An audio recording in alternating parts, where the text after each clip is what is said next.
risk taking is something which is very very useful, but that risk has to be calculated. म्हणजे blind risk घेऊन नाही चालत. त्या रिस्कच्या मागे थोडं कॅल्क्युलेशन्स पाहिजे की कसं हे वर्क होऊ शकेल, हा बिझनेस व्हायबल होऊ शकेल हे बघून तुम्ही रिस्क.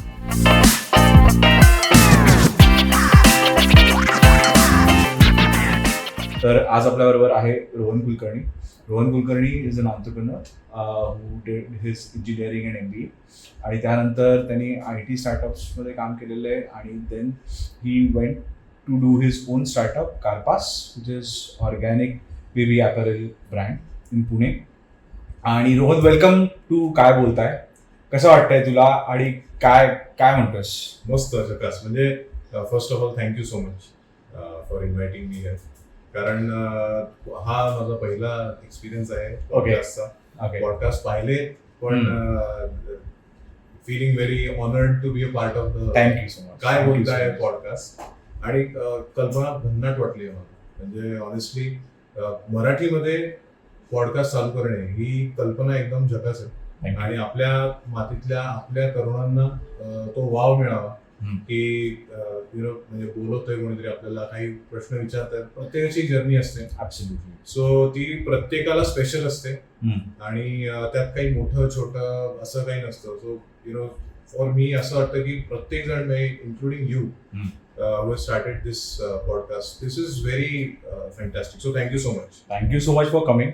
आणि जसं तू म्हटलास जर्नी बिईंग अन ऑन्टरप्रेनर, तर कारण आपण इंजिनिअरिंग पासून एकत्र आहोत, इंजिनिअरिंगला एकत्र होतो, त्यानंतर अख्खी जर्नी ऑन्टरप्रेनरशिपची एकत्र केली आहे.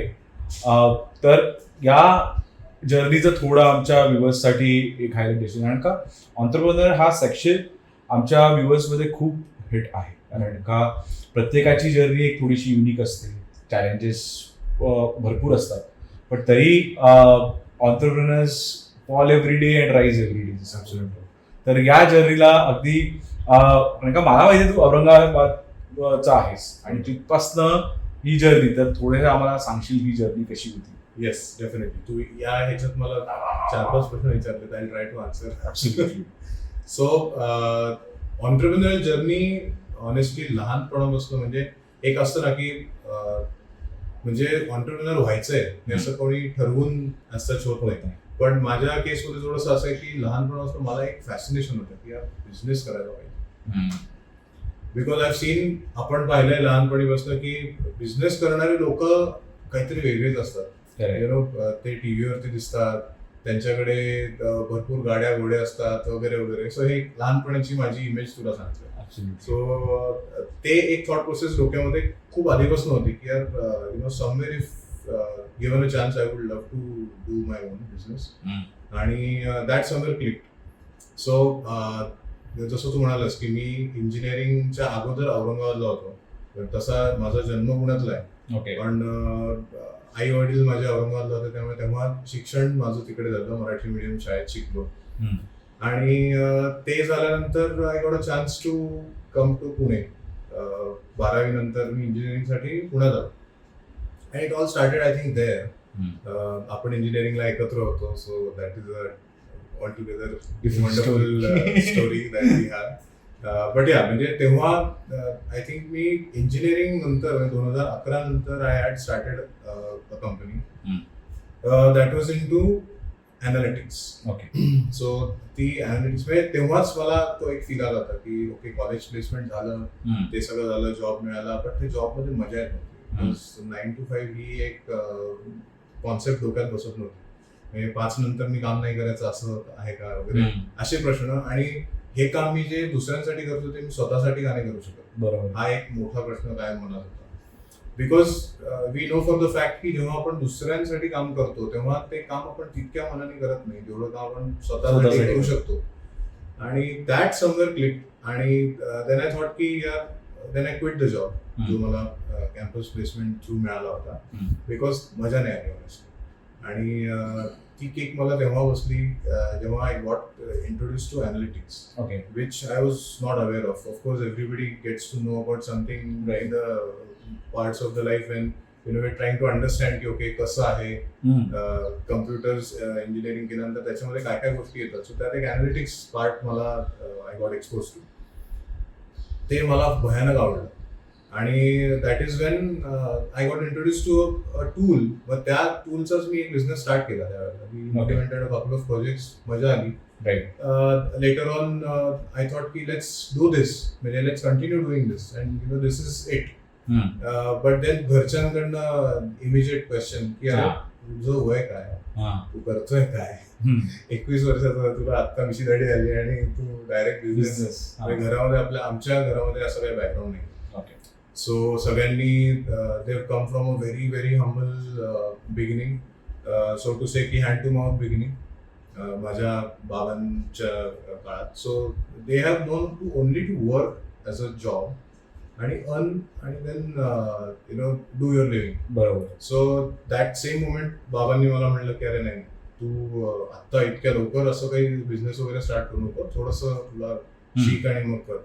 सो आय थॉट ठीक आहे फाईन. मग मी त्यांनाच विचारलं काय, व्हॉट डू यू थिंक, म्हणजे काहीतरी कर बाहेर, तुझा भाऊ तिकडे आहे US ला, तिकडे जा वगैरे. But then again coming back to the entrepreneurship that you mention, तो एक कायम डोक्यात किडा होता की यार बाहेर जाऊन नाही मी करू शकणार. सो ते ऑप्शन तेव्हाच ड्रॉप केलं. ओके. की बाहेर जाऊन मास्टर्स करायला. कम्प्युटर इंजिनिअरिंगला खूपच छान ऑपॉर्च्युनिटीज आहेत ॲज यू नो, आणि everybody is waiting over there for people from India to come there and then start working. तर पण मग ते डोक्यातनं मी ड्रॉप केलं because that's not an option for me if I want to do business. म्हणून मग लेटर ऑन आय फाईंड की ठीक आहे, MBA is a good option, आपण ते करूयात. Let's see. तोपर्यंत आई बाबांचे व्ह्यूज चेंज होतील मे बी अबाउट बिझनेस, आणि then we can maybe at that point of time maybe I'll start the same business again, or मी काहीतरी नवीन चालू करेन. बरोबर. पण बिझनेस करेन. So then I did MBA from Mumbai. तसं औरंगाबाद, पुणे, मुंबई असं अशी सगळी. आणि इंजिनिअरिंगचा जॉब होता तुझा तो बँगलोर? येस, बँगलोर. असं अशी जर्नी होती की पुणे केसमध्ये जन्म, औरंगाबादमध्ये मराठी मीडियममध्ये शिक्षण, त्याच्यानंतर पुण्यामध्ये परत इंजिनिअरिंग, त्यानंतर Mangalore, then again Mumbai for MBA. So MBA was a very good thing that happened to me, so to say, because it added to what I had in my mind. Right. की ओके बिझनेस करायचा आहे, पण business करण्यासाठी skill sets लागतात, ते काय MBA मध्ये शिकवले जात नाही. बरोबर आहे.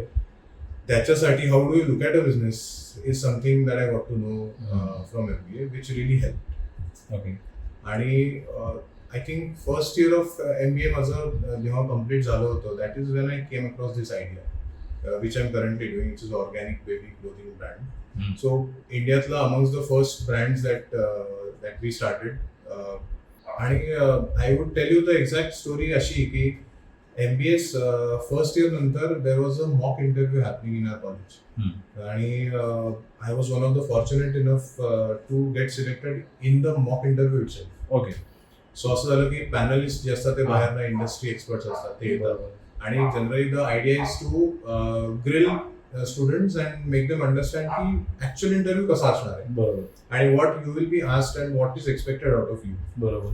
तर ते होताना तो इंटरव्ह्यू, मॉक इंटरव्ह्यू इतका छान झाला की that person ended up giving me offer there itself, आणि तो म्हणाला can you start immediately. So that is somewhere I got very happy.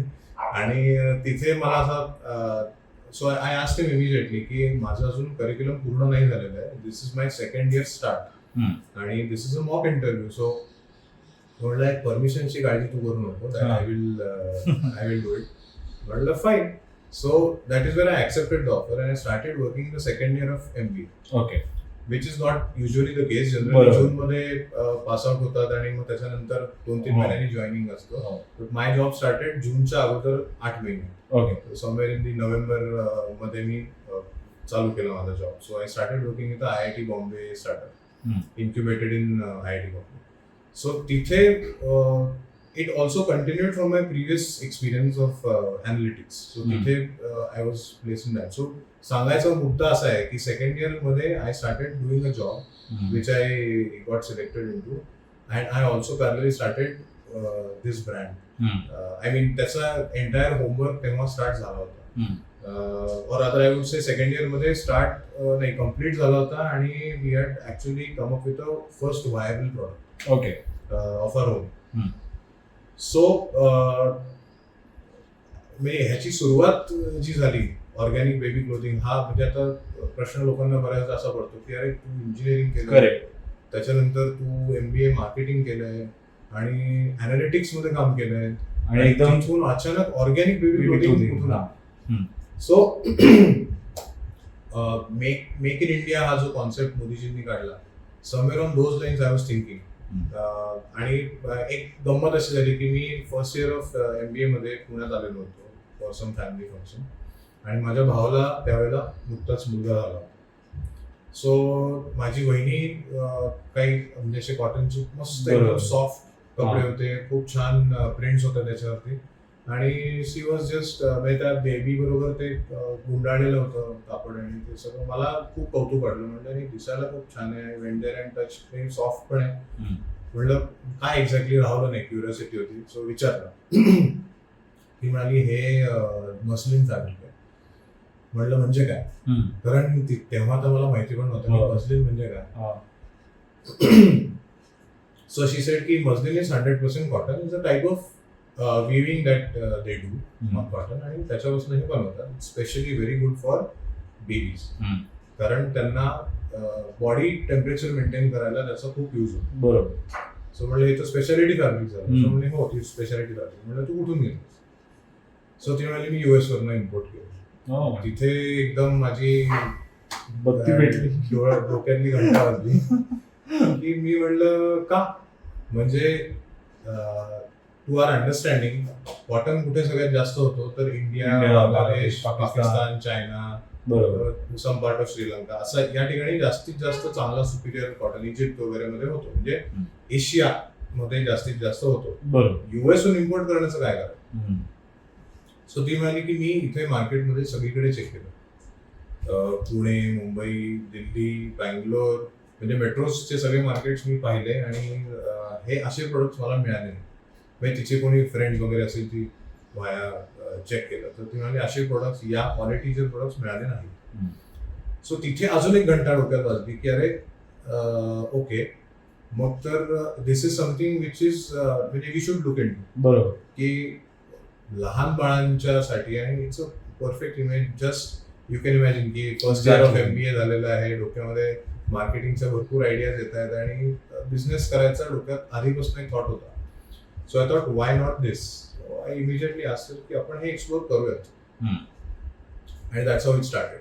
So then I actually went to all the metro cities आणि famous areas where fabric, cotton आणि हे सगळं famous आहे इंडियामध्ये, सगळीकडे गेलो टू व्हेरीफाय की म्हणजे ती म्हणते मे बी तिने या एरियात पाहिलं नसेल किंवा इकडे पाहायचं राहून गेलं असेल वगैरे वगैरे. So let's just check it out. आणि it was to my surprise की तसं होतं actually.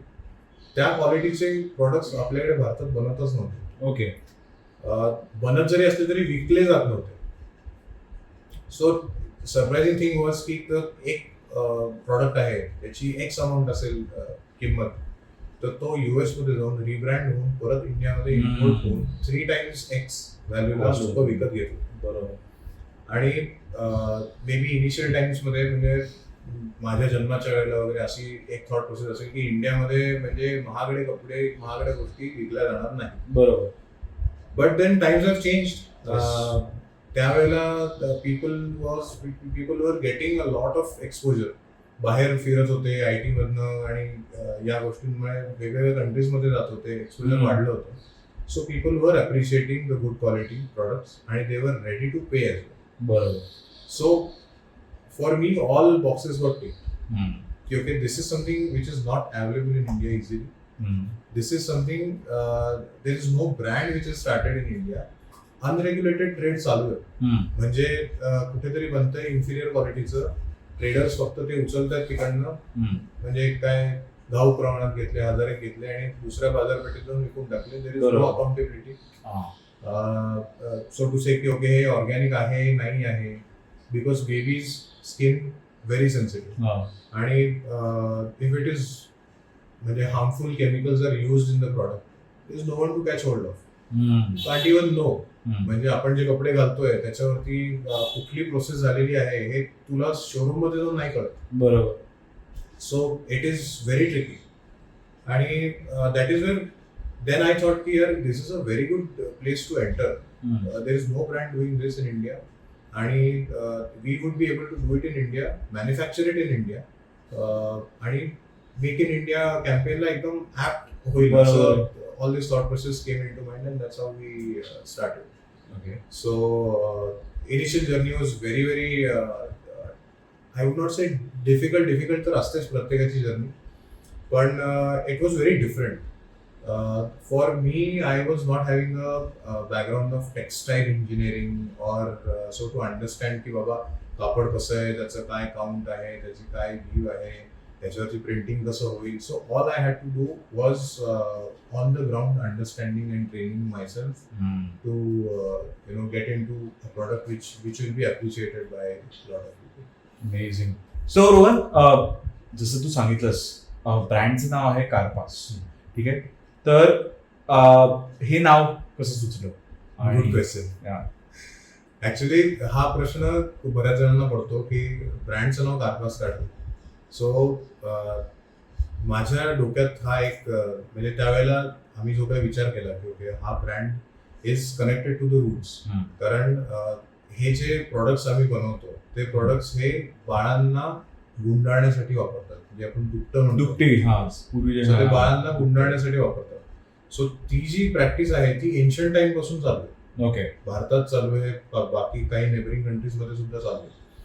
So then if you're starting a brand, then it has to be connected to the roots because that has been the tradition in India, Swadli. तर मग म्हणलं तर ancient म्हणजे काय तर संस्कृत एकदम डोक्यात आलं. सो कार्पास म्हणजे is a Sanskrit name of cotton. कापूस. कपास. येस. सो आपण कुठल्याही पूजेमध्ये देवाला जेव्हा कापसाचं वस्त्र घालतात कार्पास वस्त्रम समर्पयामी. अच्छा, असं म्हणतात. Okay. So that word is Karpas. Okay okay. तर जसं तू सांगितलंस तुझी जर्नी, ठीक आहे. स्टार्ट पासून जेव्हा MBA आधी पण तू बिझनेस करायचा प्रयत्न केला, ठीक आहे. आता ऑन्ट्रप्रेनरशिप हे असं म्हणतात खूप हसलिंग लागतं. जे वर्ड्स आजकाल एकदम hashtag hustle, hashtag motivation, hashtag inspiration. तर आईबाबांना किंवा त्या फॅमिलीला कसं कन्व्हिन्स केलंस की नाही माझा एवढा चांगला जॉब आहे हे सोडून मी आता या बिझनेसमध्ये येणार नाही? का हा एक चॅलेंज प्रत्येकाला असतो. कारण का आपल्या इकडे अशी आयडियोलॉजी की अरे चांगला जॉब करतोय, एक थोडे 3-4 वर्ष कमव, मग त्यातनं 1 वर्ष साधारण ब्रेक घे, असे एक आपल्याकडे एक फॉलबॅक आयडियोलॉजी ज्याला म्हणतो किंवा सेफनेट आयडियोलॉजी ज्याला आपण म्हणतो आपल्या आईबाबांची सगळ्यांची असते तशी. तर या चॅलेंजला तू कसं समजवलं आईबाबांना की नाही करायचं? खूप टफ होतं समजवणं, but I was determined that time की मला हे करायचं. आणि त्यांनी थोडंसं अगोदर पाहिलं पण होतं की I started a company earlier as well आणि थोडं लाइकिंग आहे तिकडे. But challenges were plenty. म्हणजे मी तुला किस्सा सांगतोय की जेव्हा MBAचं सेकंड इयर मी म्हणलं तुला तेव्हा सगळं होमवर्क झाला होता आणि we were about to start this brand. आणि आय डिसाइडेड की once we get some traction, थोडंसं ट्रॅक्शन मिळालं, सेल्स यायला लागला की एक अमाऊंट ऑफ सेल झालं की I would quit the job. बरोबर. Because I would then definitely म्हणजे एक असं असतं ना की प्रोटोटाईप प्रोडक्ट हा प्रूफ कधी होतो की जेव्हा तुम्हाला मार्केटमधनं रिस्पॉन्स यायला होतो. That means the product is working. And we got a response immediately. Like next month we started getting orders. Okay. आणि that was the point when I decided की चला let's quit and let's fully focus in to what we really love doing and something which is made in India, very close to my heart. तर करूयात असं म्हणून मी विचार केला आणि बाबांना फोन लावला की बाबा उद्या मी रिझाईन करतो. आणि तिकडनं उत्तर होतं की का. सो मग मी त्यांना तेव्हा एक्सप्लेन केलं की हे असं असं मी करतोय आणि आपला रिस्पॉन्स पण छान येतोय. म्हणजे हे सगळं छान आहे, पण आता तुझं वय 23rd कम्प्लीट होत आहे, 24th लागतंय, काही दिवसांनी तुझं लग्न होईल वगैरे वगैरे. तू लग्नाच्या वेळेला तिकडे सासरी काय सांगशील की मी आता जॉब सोडतोय? म्हणलं येस, गुड क्वेश्चन. पण या म्हणजे जसं मी म्हणलो की डिटरमाइंड होतो, तर मी त्यांना विचारलं की तुम्ही मला सांगा की ठीक आहे आता लग्न होईल, बरोबर आहे तुमचं, काही वर्षांनी लग्न होईल आणि तेव्हा हा थोडा ऑकवर्ड क्वेश्चन असेल की जावई काय करतो, बरोबर. तर त्यांनी जॉब सोडलाय आणि तो आता नवीन बिझनेस करतोय जो अजून सेट व्हायचा आहे. सो या ते होतं. पण म्हणलं इमॅजिन मी आता नाही सोडला जॉब आणि 2-3 वर्ष गेली, लग्न झालं, मग तुम्ही म्हणाल मुलं बाळा होतील वगैरे वगैरे, मग तेव्हा ते ऍडिशनल रिस्पॉन्सिबिलिटी असेल, तेव्हा तर सोडणं इम्पॉसिबल. तेव्हा कसा सोडतो? That was a googly question from me to my dad, which he had no answer त्यावेळेला. So then even he understood की ओके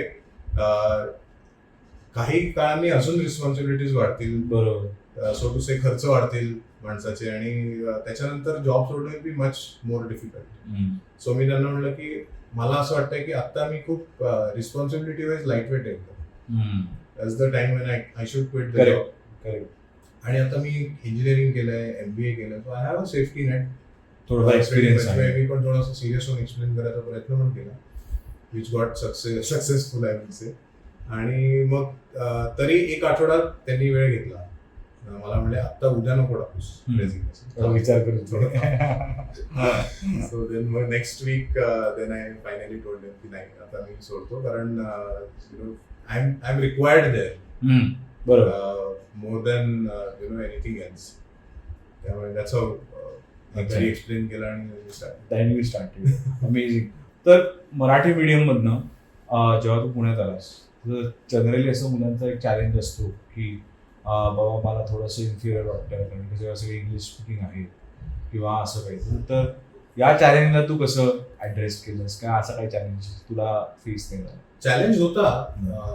चॅलेंज नाही म्हणलं तर खोटं बोलल्यावर कळू. त्यामुळे चॅलेंज होता, पण ऍट द सेम टाइम मला म्हणजे now when I look at that thing, तर माझ्यासाठी it was not very difficult to communicate with people even in English. कारण तो म्हणजे तो subject so to say was हे लहानपणीपासून एक आपल्या डोक्यात असतं ना, मराठी मीडियमच्या मुलांच्या डोक्यात नक्की असतं, बरोबर, की इंग्लिश बोलता आलं पाहिजे, म्हणजे आपली हवा होती. करेक्ट, इंग्लिश बोलता आलं पाहिजे.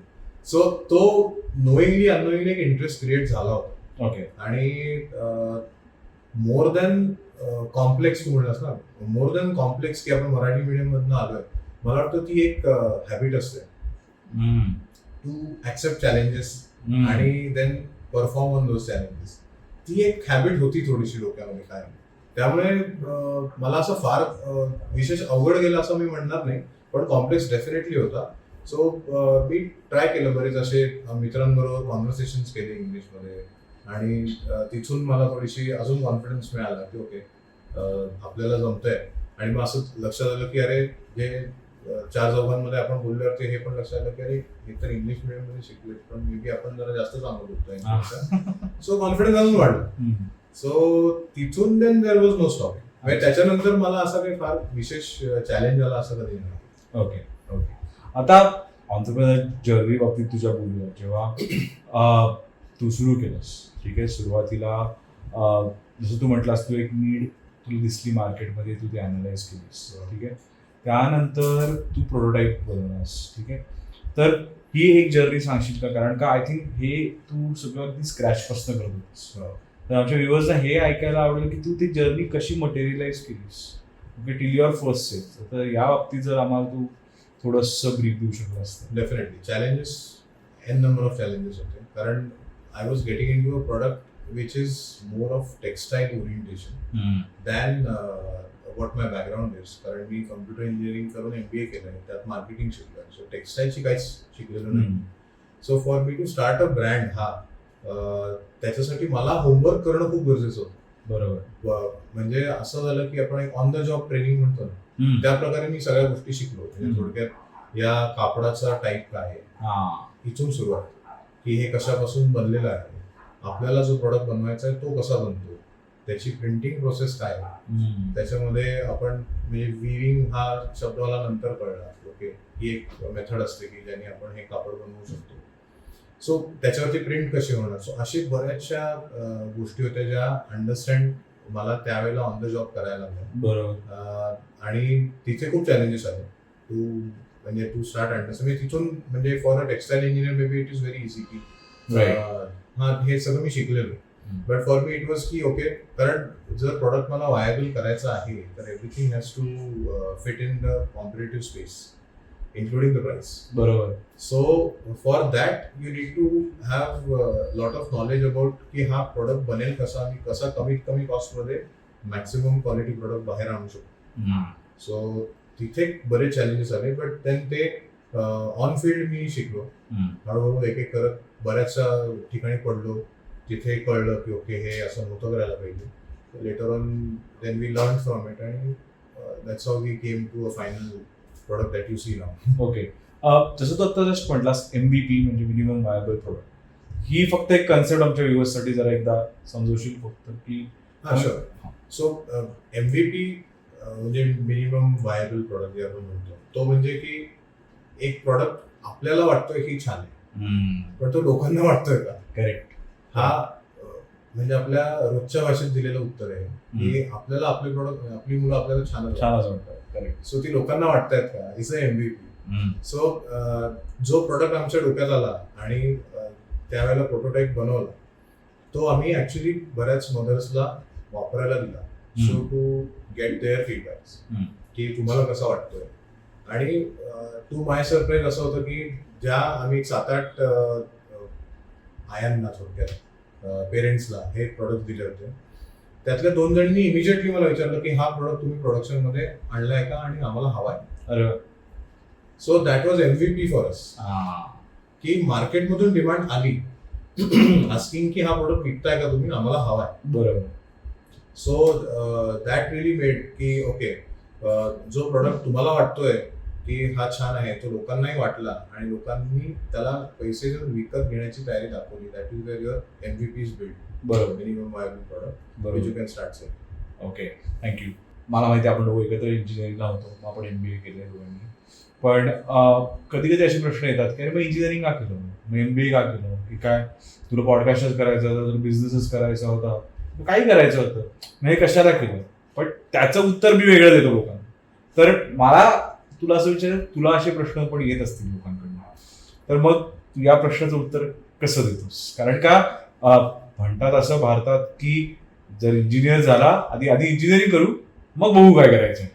तर मग तू या प्रश्नाला कसं उत्तर? हा मस्त, म्हणजे प्रश्न हा खूप छान आहे या दृष्टीने की तू या पॉडकास्टला मला बोलवलंयस. म्हणजे तुझा जो काही एम आहे की जे लोक हा पॉडकास्ट बघतायत त्यांना ह्याच्यातनं व्हॅल्यू मिळाली पाहिजे, या प्रश्नाने इज अ म्हणजे सो हे प्रश्न खूप वेळा विचारले लोकांनी आणि हे प्रश्न मलाही खूप वेळा पडले की आपण अरे इंजिनिअरिंग केलं, नंतर MBA केलं, मध्ये एक कंपनी चालू केली, त्याची व्यवस्थित प्रोजेक्ट करून ती बंद केली, परत MBA नंतर वेगळा ब्रँड चालू केला, हे सगळं का केलं. तो इंजिनिअरिंगच्या वेळेला तर एवढा काही सिरियसनेस नव्हता. वयच काय होतं, अराउंड 20, त्याच्या आतच 18-19, त्यामुळे असं काही तेव्हा विशेष विचार केलेला नव्हता की पुढे जाऊन काय करायचं. बट स्लोली जसं ते म्हणतात ना, वी स्टार्ट डिस्कवरिंग लाईफ, तसे वेगवेगळे प्रश्न पडायला लागले की आपण याच दिशेने का जायचं. की ओके इंजिनिअरिंग केलं म्हणजे आता टेक्निकल फील्ड मध्येच काम करायला पाहिजे का. बरोबर. हा एक प्रश्न. What if I didn't know my liking was different, right. आपण त्या सिनारिओमध्ये होतो की ज्या वेळेला घरामध्ये मुलगा आला तर त्यांनी इंजिनिअरिंग नंतर डॉक्टर व्हायचं. त्या सिनारिओमधनं आपण गेलो. That's how we have become engineers. पण या सो लेटर ऑन जसं मी म्हणलो की म्हणजे जसं इंजिनिअरिंग संपायला थोडीशी अक्कल यायला लागली, त्यावेळेला असंही कळायला लागलं की ओके आता आपले इंटरेस्ट काय, थोडासा वेळ मिळाला ते विचार करायला की आपला इंटरेस्ट काय, त्याच्यामध्ये कशामध्ये आपल्याला काम करावं असं वाटतं. One very clear interest was to do business. आणि जसं तू म्हणालास की मग हे सगळं का केलं, तर त्याला असं काही उत्तर नाही. म्हणजे वेन वी स्टार्टेड डिस्कवरिंग, जसं म्हणलं की कळायला लागलं जसं की ओके हे पण आहे, अरे हे पण आहे, या गोष्टी छान आहेत, so why not we do that and explore. तर एक्सप्लोर केल्यावरती त्या आवडल्या and that's how I landed up doing this business. मी या प्रश्नाला असं उत्तर देतो की शिकलो, टेक्निकल नसतं शिकलो. तर मला काय करतो याच्यातलं काहीच गंधच नसतं कदाचित. MBA नसतं केलं तर मार्केटिंगला वळायचंय याचाही गंध नसतं. बरोबर. स्टार्टअप करून फेल नसतो झालो तर कळलं नसतं की सक्सेसफुल स्टार्टअप कसं स्टार्ट करायचं. तर आय थिंक ह्या आपल्या जर्नीचाच भाग आहे. जसं ऑन्टरप्रिनरशिप जर्नी आपण म्हणतो की फार लोकांना फ्लारी साईडच दिसते. त्यांना ठीक आहे रे स्टार्टअप केलं, ब्रँड काढला, लगेच सेल आणि आणि त्या असं सगळे जनरली मिसकन्सेप्शन्स आहेत. पण जेव्हा आपण चॅलेंजेसच्या आपण बोलतो, सेटबॅक्सच्या पहिलं वर्ष जरी फ्लारी असेल तरी कुठे ना कुठे त्या जर्नीमध्ये सेटबॅक्स येतात. एखाद्या वेळेस प्रोडक्शनमध्ये असू शकतं, एखाद्या वेळी सेलमध्ये असू शकतो. तर असे काही तू सेटबॅक्स आमच्या ऑडियन्ससाठी शेअर करू शकतोस. सो MVP जेव्हा झाला, मिनिमम वायबल प्रोडक्ट आला आणि वी स्टार्टेड सेलिंग प्रोडक्ट, तर असं आम्हाला वाटलं की हा प्रोडक्ट खूप भारी आहे, याच्यातच आपण अजून काम करूया, अजून खूप डिझाईन्स काढूया, आणि that's how we started working. But then later on we face this situation की अरे डिझाईन्स मध्ये नाविन्य कसं आणायचं, how do make designs more attractive. बरेचसे इंटरनॅशनल ब्रँड्स आहेत बरोबर, आणि त्यांचे पण डिझाईन्स खूप चांगले आहेत. So how do we stand out as a Indian brand, Right. One of the challenge that I faced after having first product being sold in the market. पण त्याच्यानंतर नेक्स्ट प्रोडक्टसाठी लोकांना नवीन प्रोडक्ट्स हवेत continuously, they want variety. So you can't just keep selling one design. Correct. That's how we face our first challenge. नंतर प्रोडक्शनमध्ये बरेचसे issues आले, लाईक आय सेड की नॉलेज नव्हतं textile इंजिनिअरिंगचं.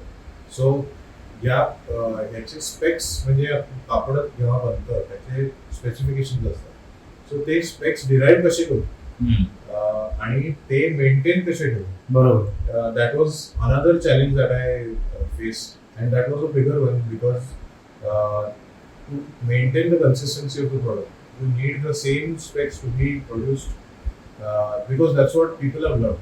And if you change the product, then the feel is gone. बरोबर. So that is another आता when you ask this question, हा एक challenge आहे. Then I think in marketing as well as sales, I would say first year it picked up really high. Second year also we increased the sales, वाढला. But during the second half of the second year त्याच्यामध्ये sale deep झाला आणि then we started questioning का, कारण तोपर्यंत अशी काही competition नव्हती आणि असं काहीच नव्हतं की ज्यांनी सेल डिप होईल. But then we had to dig it a lot to understand की काय नेमकं होतं डिस्ट्रीब्युशन मध्ये there was a challenge. अच्छा. So we had to mitigate that, and then people were finding it difficult to find the product in retail market. म्हणजे जरी आपण म्हणतो ऑनलाईनला खूप चांगला वाव आहे आणि कन्व्हिनियन्स आहे वगैरे वगैरे, पण there are lot of people steel who prefer going to retail stores more than online because it's the next door store for them. बरोबर. आणि एक रिलेशनशिप बिल्ड असतं. सो हे आम्हाला तेव्हा कळलं when we saw a decline in the sales, की people are still preferring buying from retail because then I asked a few people की हे असं का. रिटेलर्सला विचारलं, काही कस्टमर्सला विचारलं की तुम्ही मॅक्सिमम शॉपिंग कुठून करता.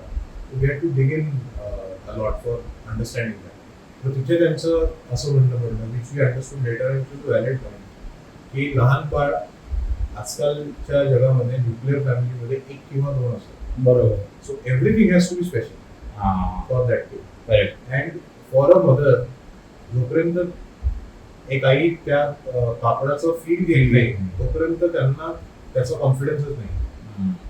That was a challenge for them की ऑनलाईन ऑर्डर कसं करायचं, कारण प्रोडक्ट दिसताना छान दिसतो पण हातात आल्यावर तसा नसतो. So then I prefer going to retail store and buying. That was a eureka moment for us की अरे असं पण होऊ शकतं डेफिनेटली. बरोबर. So there were two things to mitigate this.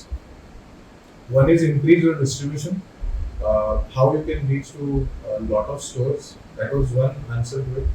But then second answer was, distribution has its own set of challenges. की stock, त्याच्यात stockist किती प्रोडक्शन करणार, ते अंदाज चुकतात, या सगळ्या खूप गोष्टी वेस्टेज होतं. एक म्हणजे मॅमथ कॅल्क्युलेशन आहे आणि for a brand which is bootstrap like us एवढी इन्व्हेस्टमेंट अचानक करणं इज नॉट पॉसिबल. बरोबर. सो देन मी थॉट की ओके, तोच फील जर आपल्याला ऑनलाईन द्यायचा असेल तर तो कसा द्यायचा, म्हणजे for a mother to be confident की हो हा प्रोडक्ट दिसताना पण छान दिसतोय, असेलही कदाचित छान. So to win a customer over there on the website itself. So then we saw की चला ठीक आहे, then maybe our descriptions have to be really well. Correct. Photography has to be really nice. It has to talk to the quality and not just the selling point of the product. बरोबर. So yeah, हे असे Challenges but I would name a few. Correct. Coming to marketing of the product, जसं तू आता खूप सुंदर उत्तर the less की ऑनलाईन जेवढं महत्वाचं आहे तेवढं ऑफलाईन महत्वाचं आहे, आणि हे आजकालच्या जगातही खरंच आहे. मी सोशल मीडिया मार्केटिंगमध्ये आहे, पण असं नाहीये की ऑनलाईन आल्यामुळे ऑफलाईन मार्केटिंग चॅनल्स बंद झाले. आज तरी पेपर तेवढाच विकला जातो, मॅगझिन्स तेवढेच बनतात, होर्डिंग्सच्या अजूनही किमती वाढतच जात आहेत. तर याचं मार्केटिंगला जेव्हा आपण येतो या प्रश्नाकडे, तर याचं मार्केटिंग तुम्ही कसं केलं online offline? How did you all match this combination?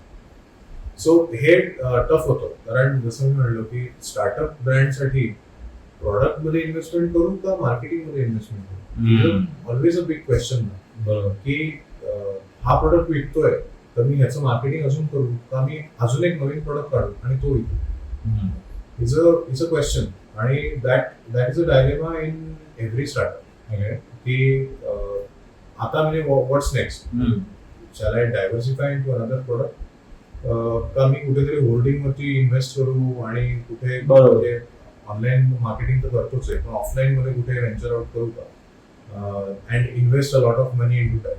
So तेव्हा एक लक्षात आलं की जसं न्यूजपेपरमध्ये ऍड्स असतात आणि या सगळ्यांच्या किमती जेव्हा ओव्हरऑल बघितल्या तेव्हा असं लक्षात आलं की maybe I would produce more products than put money into something which may not give us the results. Correct. So then we focus more on online marketing.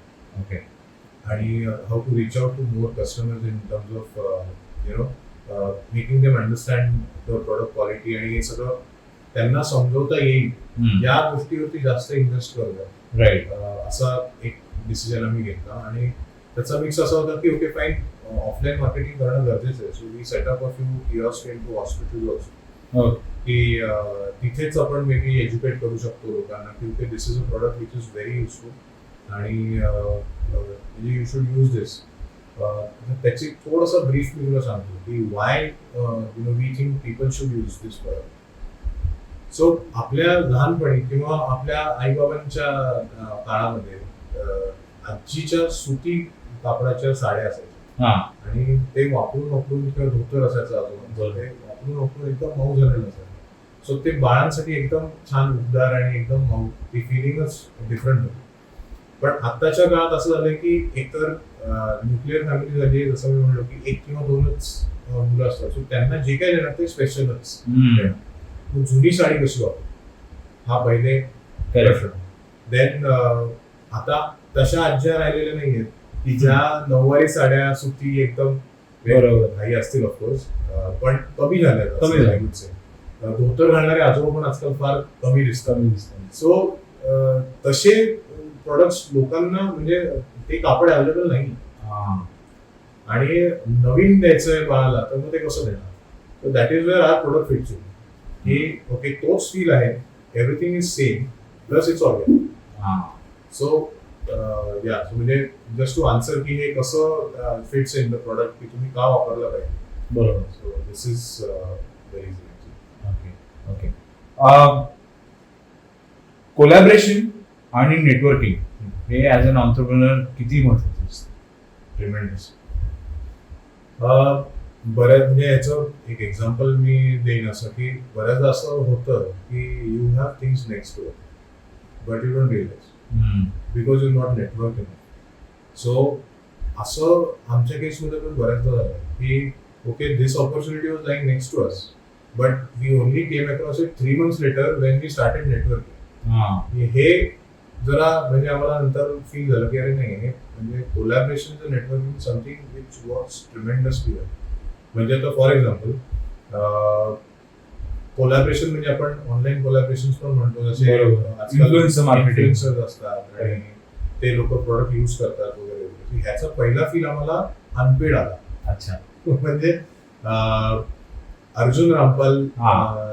ला त्याची ती वाईफचं नाव आय थिंक गॅब्रियल, त्यांना मुलगा झाला आणि त्यांचं जेव्हा first media outing होतं म्हणजे they were introducing their child to the media की आम्हाला मुलगा झाला, they were using Karpas for.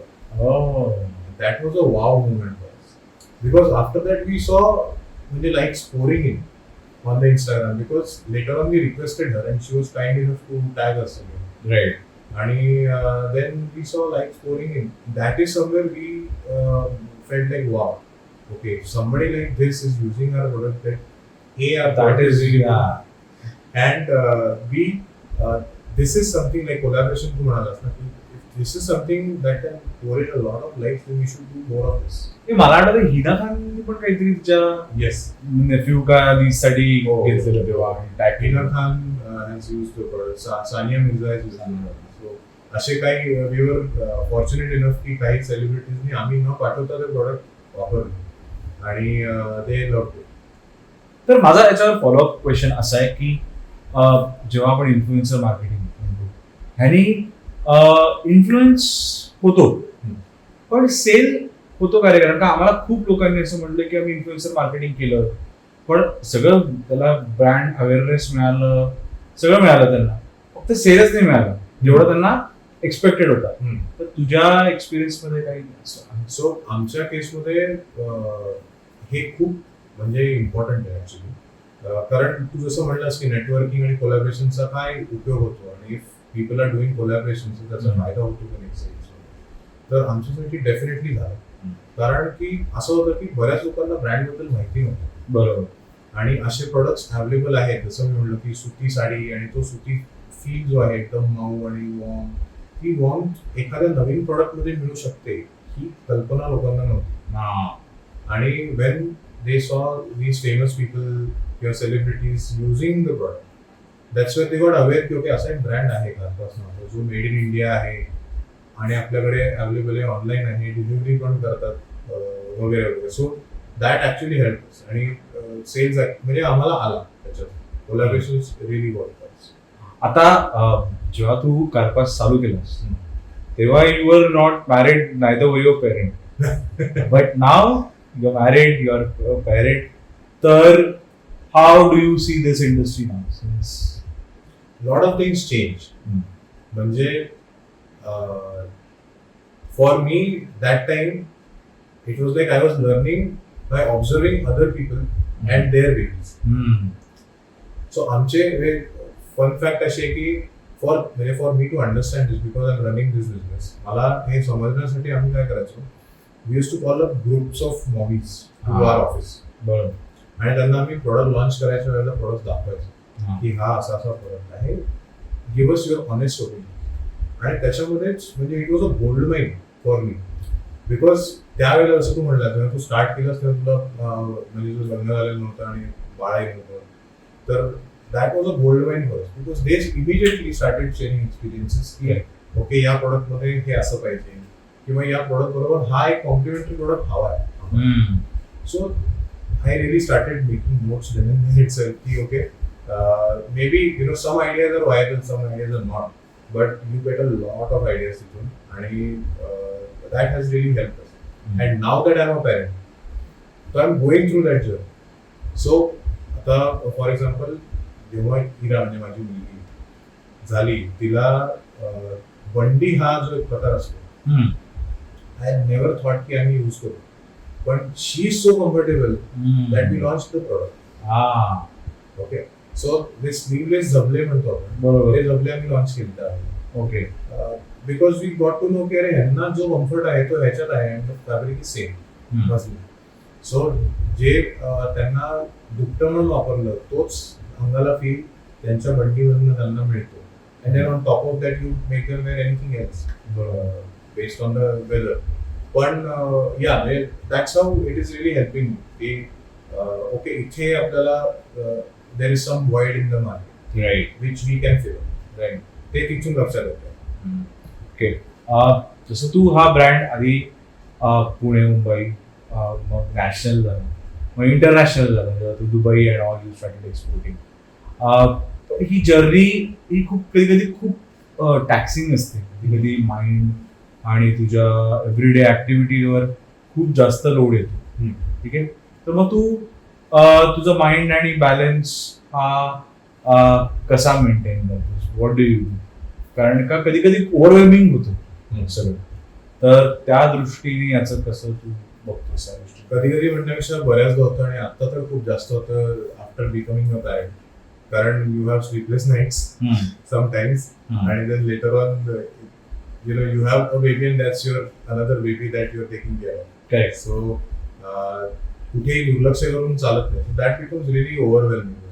Work-life balance sometimes is a tough task to do when you are starting up a company which is not funded आणि you're doing your own work. तर तिथे challenges खूप येतात. म्हणजे जसं तू विचारलंस की अरे ह्याच्यामध्ये managing your emotions right is a big task. मला आणि असं वाटतं की becoming aware of emotions is something that is really very important and that has help me a lot. त्याचा खूप मला उपयोग झाला की sometimes we feel something and we do something else. To recognise की एक्झॅक्टली काय इश्यू आहे आणि then acting on that has really help me a lot. Okay. So या म्हणजे becoming aware of your emotion is something really very important. आणि ते असं मला वाटतं की समहाऊ मेन कॅटेगरीमध्ये this factor is really low. Becoming aware of your own emotions. Right. So yeah that help me allot.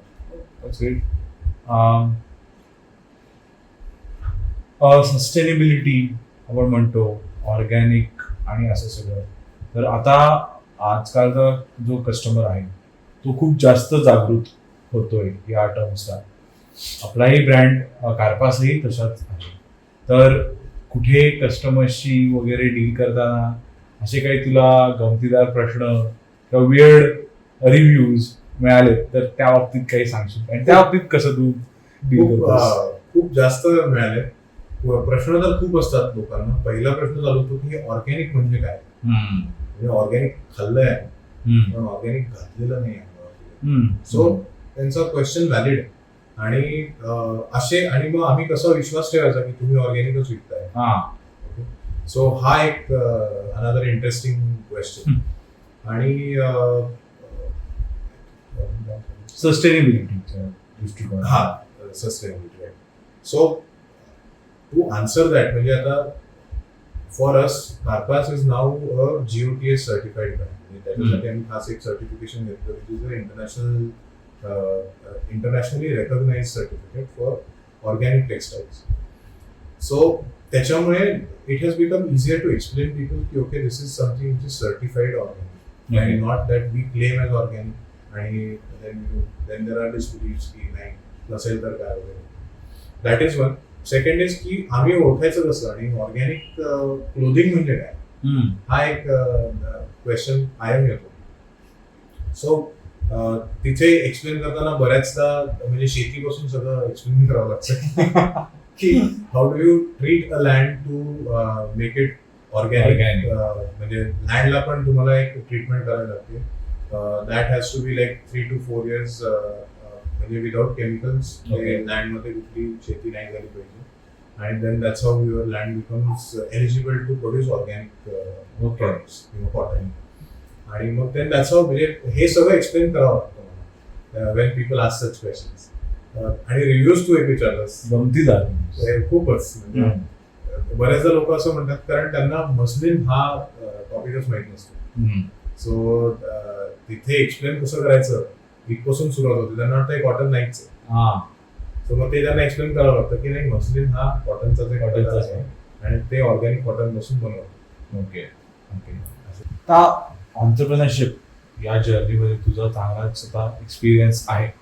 पण जे आपले व्ह्युअर्स हा पॉडकास्ट बघतात त्यांच्यासाठी तुझा काय एक असा सल्ला किंवा एक ॲडवाईस असेल की मे बी हा एक 10 वर्षापूर्वीच्या रोहनला तू सांगशील की असं असं कर किंवा काय करू नको किंवा कसं काय, की if you are getting in to the journey of entrepreneurship, काय ऍडवाइस असेल यंगस्टर्ससाठी आणि ज्यांना स्पेशली अपॅरेल किंवा बेबी प्रोडक्ट्स किंवा या इंडस्ट्रीमध्ये कोणी यायचं असेल, what would that one advice? So आता इंटरनेटमुळे लोकांची ओव्हरऑल म्हणजे माहिती असणे गोष्टींची खूप वाढली आहे. म्हणजे रेकग्निशन खूप आहे लोकांना गोष्टींचं, अंडरस्टँडिंग पण खूप वाढलं इंटरनेटमुळे आणि त्याच्यामुळेच बरेचसे ब्रँड्स पण वाढले.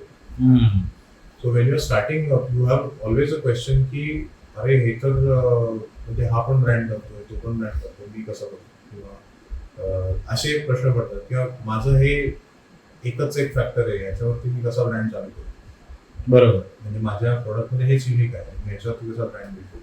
मोठे मोठे ब्रँड आहेत ते मला इझिली एकतर म्हणजे कॉम्पिटिशन मधनं बाहेरच करतील असं एक फील असतो. पण म्हणजे मला असं वाटतं की जे कोणी यंग आता स्टार्ट करतायत, किंवा जसं तू म्हणलास की 10 वर्षापूर्वीच्या रोहनला तू काय सांगशील. So I think risk taking is something which is very very useful, but that risk has to be calculated. म्हणजे ब्लाइंड रिस्क घेऊन नाही चालत. त्या रिस्कच्या मागे थोडं कॅल्क्युलेशन्स पाहिजे की कसं हे वर्क होऊ शकेल, हा बिझनेस व्हायबल होऊ शकेल की नाही, हे बघून तुम्ही रिस्क घ्या. सगळेजण ऑन्टरप्रिनरशिप करतायत म्हणून तुम्ही पण करायची. हा जो एक ट्रेंड सध्या पाहिला जातो की मला पण फंडिंग मिळेल, मग मी पण मोठा होईल आणि माझा ब्रँड पण खूप मोठा होईल, असं होत नाही. नेहमीच होतं असं, म्हणजे 10 पैकी 9 स्टार्टअप्स फेल होत आहेत एक्झॅक्टली, आणि एखादा 2 स्टार्टअप्स रिअली टेक ऑफ. तर पण ऍट द सेम टाइम त्याच्यामुळे घाबरून जायची गरज नाही. रिस्क घ्या, पण कॅल्क्युलेटेड रिस्क घ्या. आणि I think believing in what you want to do is something very very important. म्हणजे तो जो डाऊट असतो ना मनामध्ये की अरे हा प्रोडक्ट मी काढला तर चालेल का, बरोबर, तो डाऊट तिथेच थांबवून maybe I would say to that Rohan की अरे नाही ठीक आहे, हा नाही अजून हा पण एक प्रोडक्ट करूयात आणि बघूया. So exploring that is something, म्हणजे एक रिस्क घ्या, कॅल्क्युलेटेड रिस्क घ्या आणि एक्सप्लोर पण करा. Something I would say. Amazing amazing. मला एक तुझं इंजिनिअरिंगचा एक मंत्र आठवतो की जेव्हा आठवतं आपण तुझ्याकडे M3 शिकायचो, क्रिटिकलला होता, आणि तेव्हा तू म्हणायचा इझी घे आयुष्यात, जास्त लोड घेऊ नको, असं तू इझी घे काहीतरी एक तुला एक टर्म होती आणि मी ती खूप याच्यात वापरतो. तर हा इझी घे हा मंत्र तू किती फॉलो करतो आणि अजूनपर्यंत फॉलो करण्यात एवढा कूल आहेस त्या बाबतीत, तर किती महत्वाचं आहे इझी घे? इझी गेचा एक वेगळाच फंडा आहे. म्हणजे तो मला आता तू इंजिनिअरिंगशी कनेक्ट करून दिलंस तर म्हणजे बेसिकली माझं असं म्हणणं असायचं की कुठल्याही सिच्युएशन मध्ये जरी ती खूप सिरियस सिच्युएशन असली तरी त्या सिच्युएशनच्या अंडर येऊ नकोस. ऑब्झर्व कर, थोडंसं इझी घे लाईफला, आणि then you are able to see की ओके याच्यात कसं बाहेर येऊ शकतो आणि find out solutions rather than becoming hyper आणि then you know goofing up somewhere. त्यापेक्षा थोडंसं इझी घे, बघ आणि त्याच्यावरती ऍक्ट कर.